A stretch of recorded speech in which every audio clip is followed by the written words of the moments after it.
Day by day, we learn, but we learn better together.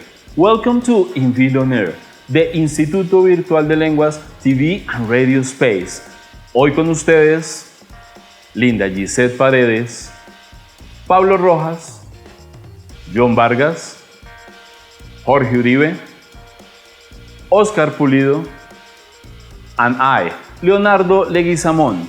Nuestras secciones de hoy: The Lesson, Carpe Diem, On Stage, Between the Lines, and Smart Time. Join us. The Lesson. Get rid of doubts, enjoy language. ¿Qué pasa, gente? ¿Todo bien? Bienvenidos a The Lesson. ¿Qué hubo, Linda? La sección de hoy la hemos preparado para mejorar nuestra relación con el inglés. Gracias, John. Te veo hoy casual, fresco, me encanta. In fact, Linda, today I want to tell you about the formal and informal greetings. Okay, this is a very important matter in the English learning process. Not everything is formal, as we can see in different resources and grammar books. Today is the day to learn something about it. Okay, Linda, we will hear some records and focus in this communicative situation. Here we go. Hey there! How's it going? It's going good. Okay, it is used for change and formal expressions like hello and how are you. Obviously, is used just for younger people, obviously in the confident context. Hey, what's up? Nothing much. What's happening? The first time I heard it, it was in a movie, like a type of rap slang, like, what's up, man? Good. How is everything? It is common to replace a formal expression like how are you? Take it easy, Jimmy. Hi. Take it easy, Jimmy. Hi. Not always we use like goodbye to express a farewell. We can use to take it easy, to wish you the best. Okay, people, it was the lesson. See you later, alligator. After a while, crocodile. Carpe diem. Upgrade yourself to life. Bienvenidos a Carpe Diem, la sección en la que hablamos de mejorar el estilo de vida y el de aprendizaje. Linda, ¿cómo estás? Hola, Leo. Hola, Jorge. Hola, Linda, ¿cómo te va, Leo? Qué bueno vernos otra vez aquí en Carpe Diem. Sí, estamos aquí y hoy hablando de un tema muy importante que es el de los estilos y los hábitos de aprendizaje. De esto tenemos, creo que, mucho por compartir y mucho por compartir a nuestros televidentes. Así es. Hay un hábito que se ha hoy en día permeado mucho en la educación y es el uso de traductores. ¿Qué piensas tú de ese tema? Bueno, el uso de traductor en cierto modo, bueno, tiene las dos partes, ¿no? Es nocivo, pero pues también nos ayuda en cierta parte. Pero ojo, no permitamos que esa sea la única herramienta para nuestro aprendizaje y el desarrollo de todas las habilidades. Teniendo en cuenta hábitos como este, yo no sé si Jorge tenga algún hábito que recuerde o un mal hábito de su época de estudiante. Sí, recuerdo mucho el uso de listas de palabras. Me gustaba mucho hacer listas de palabras. Siempre me han gustado los diccionarios, quizá por eso repruebo el uso del traductor. Entonces, eso es algo que siempre se me quedó, el uso de diccionario. Linda, ¿qué tal tú con esos hábitos y mañas de pronto? Ok, bueno, en cuanto al hábito, tal vez hacer resúmenes, escribir como muy organizadamente, estructuras, vocabulario como por categorías. Soy así como muy organizada con eso. Y en cuanto de pronto a la maña, podría ser multitasking, ¿no? De pronto que tengo una tarea y no la acabo, sino digo, bueno, voy haciendo esta y la otra y nunca la acabo. Entonces eso sería como importante para tener en cuenta y terminar una a la vez. Todos tenemos diferentes hábitos, yo no era de muchos hábitos, pero hoy nuestra corresponsal David Milena Aguirre desde Sogamoso nos va a compartir unos hábitos y unos tips muy importantes para tener en cuenta en nuestro aprendizaje, obviamente, del idioma inglés. Adelante, David. Dear all, today I want to talk to you about some tips to improve your learning habits. Join me in paying attention to the following video and putting the tips into practice. Number 1. Vary your learning routine, locations, and materials. Research has shown that varying your study location at home, in a different room, at school, in a library, can improve learning. Similarly, occasionally changing the time of day you study and the materials you use, laptop, pen, and paper, speaking into a voice recorder also boosts learning. Number 2. Getting a good night's sleep. If you are trying to learn facts like names, formulas, and dates, go to bed early and get a deep sleep in the early evening. Then get up early and review what you had been learning the day before. The sleep that best consolidates creative thinking and motor skills happens in the morning before awakening. So to learn these skills, you may find it best to go to bed a little later than a normal and sleep in a bit. Number 3. Don't worry about short breaks or distractions while you are studying. Learning scientists know that a short break while you are trying to solve a problem you are stuck on is one of the best ways to succeed. When you take a break, your brain will continue to work on the problems subconsciously, without the imposition of preconceived ideas you may have had. Number 4. Use self-testing. This is a strong, proven learning technique. You can test yourself by trying to remember what you were learning, or explaining it out loud to yourself or to someone who is prepared to listen. You can get friends to quiz you. One of the benefits is that you can get immediate feedback, whether you are right or wrong. Number 5. Create learning sessions where you mix knowledge, areas, or skills. When you focus on learning one thing at a time, it is the fastest way to acquire the learning, but it can put a limit on the extent of the learning. Mixing the knowledge areas in a learning session, for example, working on English, then history, music, etc., will sharpen your grasp on all of them better than if you use the session for one knowledge area alone. Number 6. Practice, practice, practice. Musicians practice their instruments. Athletes practice sports skills. The same should go for learning. If you want to be able to remember information, the best thing you can do is practice.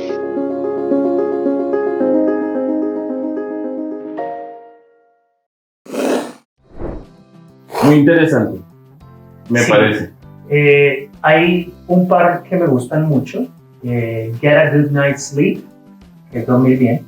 Creo que es básico para las funciones mentales del día a día.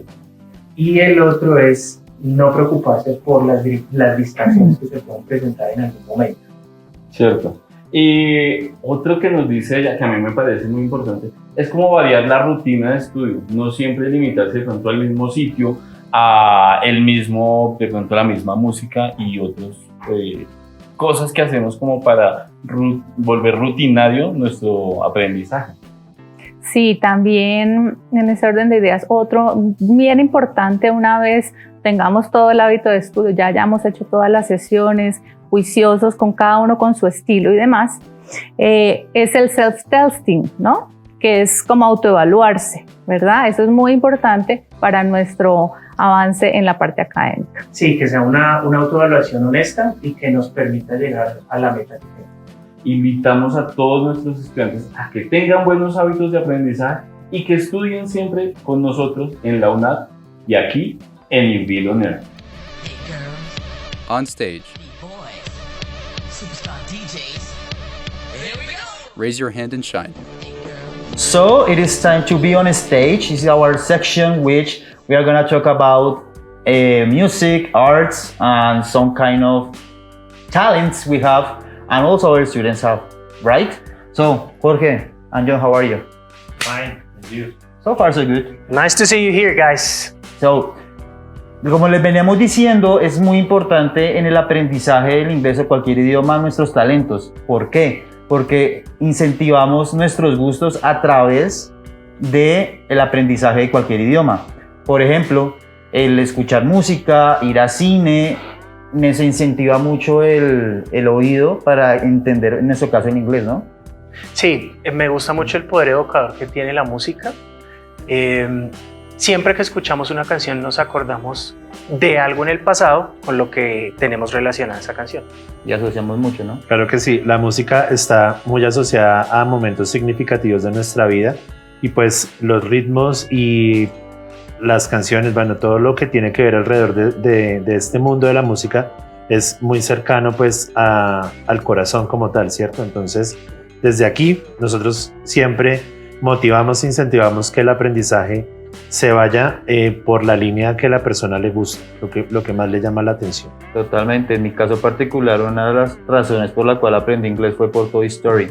Vi la película en español y supe que era Tom Hanks y quería saber cómo se escuchaba Woody en voz de Tom Hanks, y desde ahí me comenzó a interesar toda esa parte.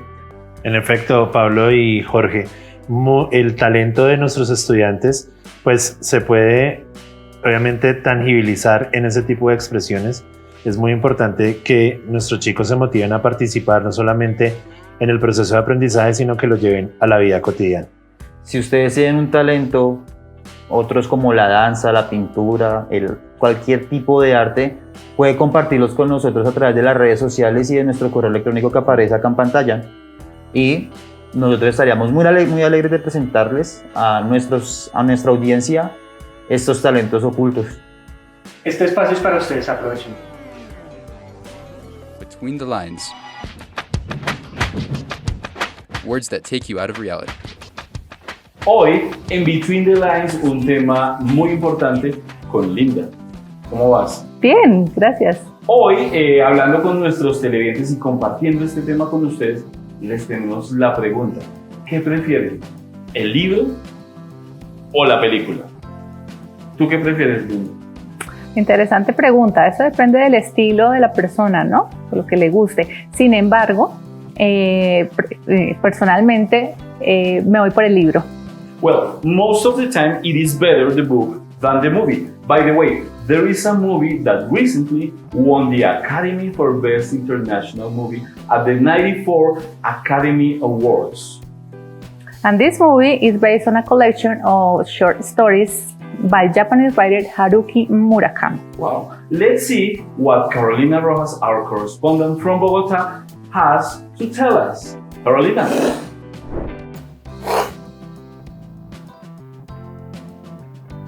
Hello. Today in Between the Lines, we want to talk about the movie that was the winner of the Academy Award for Best International Feature Film, and this is Drive My Car.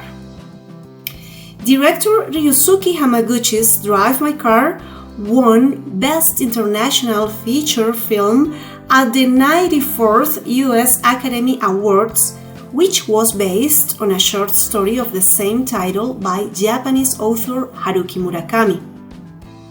Drive My Car became the fifth Japanese film to win the award, which used to be known as the Best Foreign Language Film. The film expanded on Murakami's Drive My Car by using elements of two of his other works in the same collection of short stories titled Men Without Women. Since winning an award for Best Screenplay in the Cannes Film Festival in July of 2021, the 3-hour-long drama has received about 90 awards in Japan and abroad. Drive My Car tells the story of a theater director who copes with the death of his wife, and he directs a new play in Hiroshima. The theater assigns him a chauffeur, a young woman that doesn't speak much, but later on they notice that have much in common. Drive My Car is about loss, loneliness, and mourning. Who is Haruki Murakami? Haruki Murakami was born in 1949 in Kyoto, Japan. Is a novelist, short story writer, and translator. His novels essays, and short stories have been bestsellers in Japan as well as internationally, with his work translated into 50 languages. His fiction often includes elements of surreal fantasy with references to the American popular culture. Drive My Car is not the only one adaptation to cinema. We have here Hear the Sound of the Wind in 1981, Noribian Wood in 2010, and Burning in 2018. Okay, thank you, Carito. And Leo, when you read a book and watch a movie, what do you prefer, the movie or the book? Honestly, I prefer the movie. I'm a visual person and I prefer to watch a very interesting movie. I don't know, like Harry Potter. I prefer to watch it than to read it. And what do you think, Carito? Well, we usually say that we prefer the book than the film because most of the times we imagined a different thing when we read the book and then we watch the movie. But we should understand that the film is another interpretation given by the filmmaker. So let's see some important aspects when we talk about the books and films. First of all, cinema and literature are two distinct works of art. Literature is an art which is developed through writing, while cinema brings to life those writings through sound, music, visuals, and actors.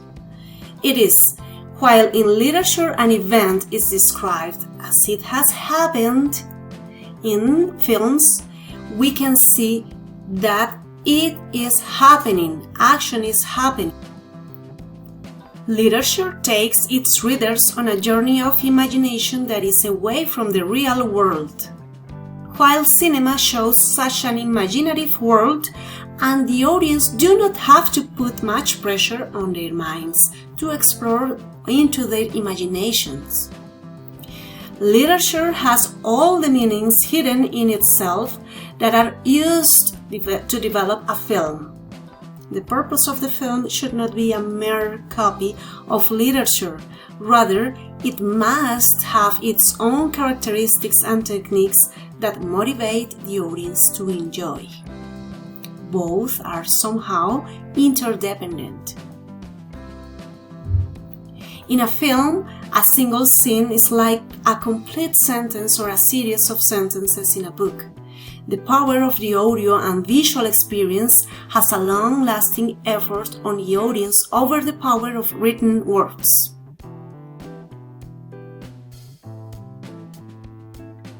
Some famous movie adaptations of books are The Lord of the Rings, The Schindler's List,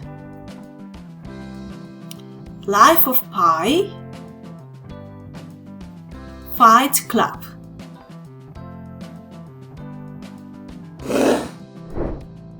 Okay, Carito, I want to read the book that you are recommended us. I'll watch the movie. Then, how can I get the book? Well, do you want to read the short story Drive My Car? Okay, so we invite you to read the short story and then watch the movie. This is the English version of the book, the collection of short stories Men Without Women, and there you'll find the short story Drive My Car. So we invite you to read this short story, watch the movie, and tell us your experience comparing these two different languages, the written and the audiovisual language. You can download this book from our networks. We hope that you enjoy the book and the movie. Bye bye! Ok, a todos nuestros estudiantes, a todos nuestros compañeros que nos están viendo, los invitamos a que sigan nuestras redes sociales y descarguen el libro que nos recomienda Carolina. Interesante opción. Súper interesante, así que pendientes ahí en nuestras redes, pendientes del enlace, prontamente estaré allí colgado. En Invilo 9.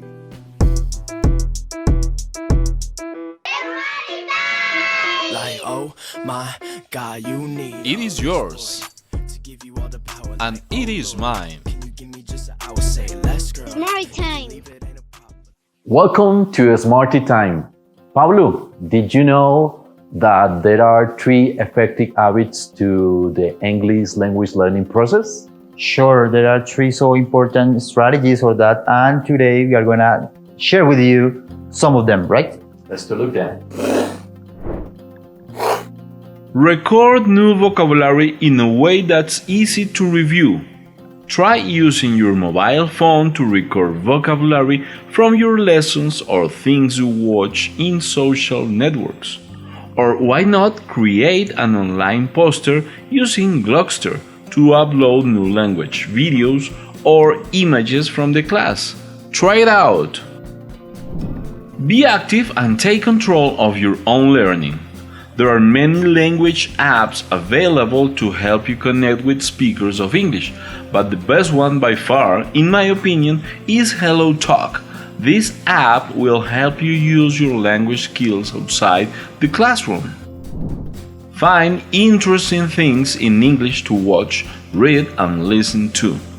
YouTube is a free and seemingly infinite resource of English language videos. A good place to start is with YouTubers' channels talking about English learning process. Personally, I love watching Jamie Oliver's YouTube channel, as it inspired me to try out some new recipes. So guys, we hope that you can enjoy these useful tools in order to improve your English. Thanks for joining us. See you next time in Smarty Time. So guys, it is time to say goodbye just for now.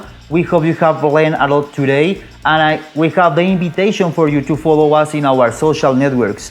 And don't forget, share, enjoy, discover, practice and learn in Billionaire.